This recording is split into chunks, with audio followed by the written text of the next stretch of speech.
أهلا ومرحبا بيكم في فيديو جديد. النهاردة هنتكلم عن موضوع بيهم كتير مننا وبيأثر على حياتنا اليومية بشكل كبير، وهو موضوع الخجل. كتير مننا بيعانوا من الخجل وبيلاقوا صعوبة في التعامل مع الناس أو في التعبير عن نفسهم. لو أنت واحد منهم الفيديو ده ليك. هنتعرف مع بعض إزاي ممكن نتغلب على الخجل وإزاي نبني أو نزود ثقتنا في نفسنا. أولا، تعريف الخجل. يعني إيه خجل؟ الخجل هو شعور بيحس بيه الشخص لما بيبقى قلقان أو متوتر وهو بيتعامل مع الناس أو في أي مواقف اجتماعية، وده بيحصل لما الشخص يحس إنه مش واثق في نفسه كفاية أو خايف من الحكم اللي الناس ممكن تحكم بيه عليه. الخجل بيخلي الشخص يتجنب إنه يتكلم أو يتصرف بحرية قدام الناس، وده ممكن يأثر على حياته الاجتماعية والشخصية والنفسية بشكل كبير. ثانيا، إيه أسباب الخجل؟ الخجل أسبابه كتيرة وبتختلف من شخص للتاني، لكن في أسباب بتبقى شائعة زي قلة الثقة بالنفس. الشخص اللي مش واثق في نفسه غالبا بيحس بالخجل لأنه بيبقى شايف نفسه أقل من اللي حواليه. التربية، لما يكون التركيز من الأهل على الانتقاد الشديد أو المقارنة مع الآخرين، دي بتخلي الشخص يحس إنه مش كفاية وبيكبر عنده الشعور بالخجل.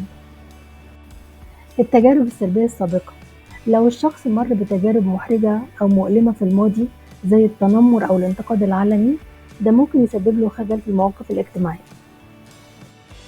الخوف من أحكام الناس، الناس اللي بيخافوا من آراء الآخرين غالبا بيبقوا خجولين لأنهم بيخافوا يعملوا حاجة ممكن الناس تنتقدها. البيئة الاجتماعية، لو الشخص نشأ في بيئة محدودة أو مقفولة ومخدش فرص كتير إنه يتعامل مع ناس، ده ممكن يخليه يحس بالخجل لما يتحط في مواقف اجتماعية جديدة. وأخيرا، العوامل الوراثية، أحيانا الخجل ممكن يكون له شق وراثي، يعني الشخص بيكون مولود بطباع خجولة بسبب جيناته. ثالثا، أعراض الخجل. أعراض الخجل بتظهر بشكل مختلف من شخص للتاني، لكن في شوية أعراض شائعة ممكن نحس بيها لما نكون في موقف اجتماعي ونتوتر، ودي شوية أعراض منها. احمرار الوجه، كتير من الناس بيحمروا وشهم لما يحسوا بالخجل، وده بيبقى بسبب زيادة تدفق الدم للوجه.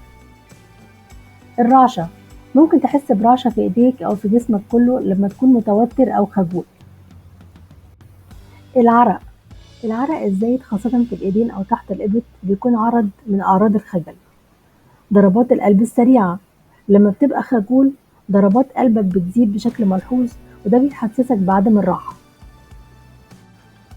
تجنب التواصل بالعينين، الناس الخجولين غالبا بيتجنبوا يبصولك في عينك مباشرة لأنهم بيحسوا بعدم الراحة.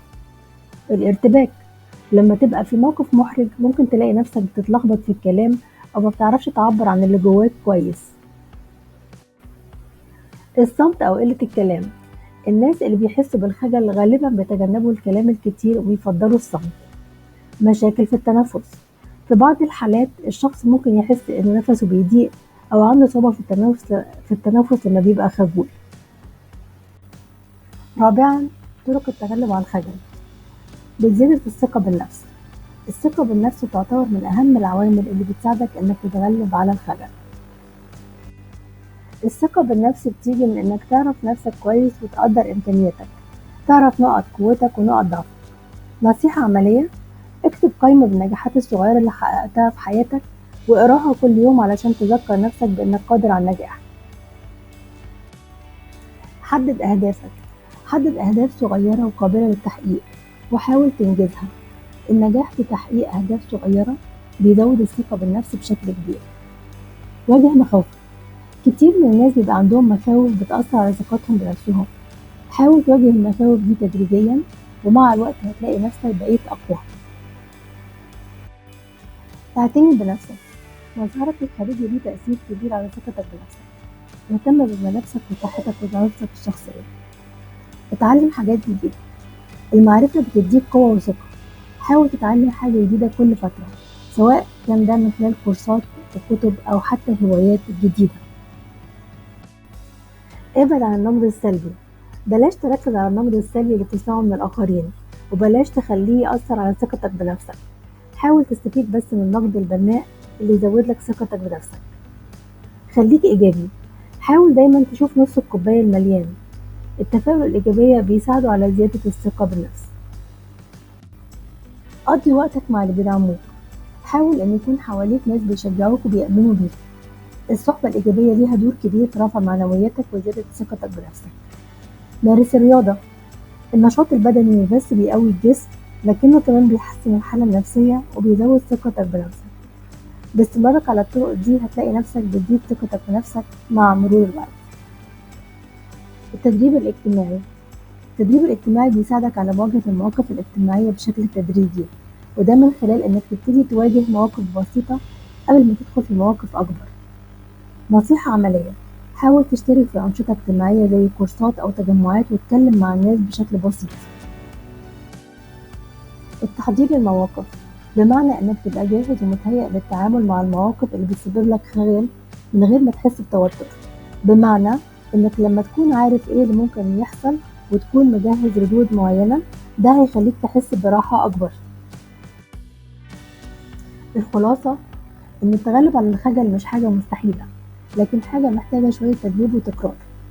استخدام الطرق دي بشكل منتظم هيساعدك إنك تبني ثقتك بنفسك، ويقلل من إحساسك بالخجل، وتبقى قادر تتعامل مع المواقف الاجتماعية بكل راحة. وفي النهاية، لو حسيت إن الفيديو ده أفادك بخطوات عملية للتغلب على الخجل، ما تنساش تعمل لايك وتشارك الفيديو مع حد ممكن يستفيد منه. واعرف إن التغلب على الخجل مش حاجة مستحيلة، محتاج بس شوية تدريب وصبر. شكرا لمتابعتكم، واستنوني في فيديوهات جاية مع نصايح جديدة هتفيدكم في حياتكم اليومية، وإلى اللقاء.